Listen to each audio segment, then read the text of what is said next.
All right, since President Trump's election night victory, many liberals living in blue states are losing sleep to what they call Trump-induced insomnia. They're blaming Trump for it? Yes, Yahoo News tracked down these victims to ask about their dreams.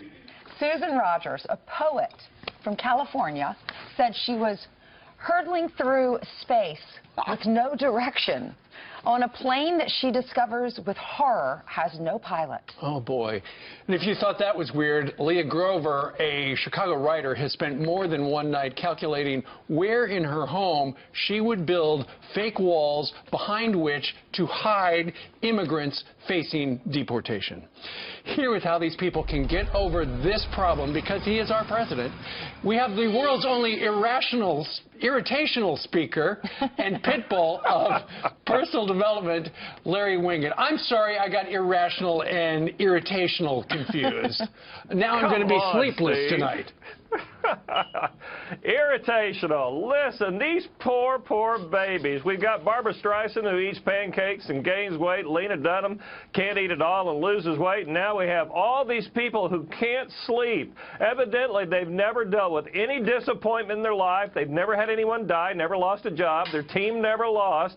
And they have no concept of what the rest of us are pretty familiar with, of get over it and move on. Poor little buttercup, suck it up. Okay, you know, Sandra Bullock also could have invoked that dream sequence, because, remember, in Gravity, she was hurtling through space. How about this dream? Lindsay Steinman, a consumer researcher, was told by an OBGYN to consider meditation after she complained of stress and poor sleep from trying to work full-time, raise a family, and bringing down a fascist regime at the same time. What about someone with that thick things to-do list? You know, the sad thing is that these people's families are going to suffer. If they're in the public eye, their customers are going to suffer. We're going to suffer. And so this sort of has a domino effect, and it reaches over into people's lives, all because they're not able to take control. And what's most interesting to me about all of this is they don't want Donald Trump in power, yet they have given Donald Trump power over their sleep. Doesn't make any sense to me. Take back your personal power. Good point. Yeah, they preach about tolerance, and if you go to those protests, they want you to be tolerant. They want to be tolerant, and that's what they preach. They want to love everybody unless they disagree with you. Do you think they'll ever come around and give the president a chance?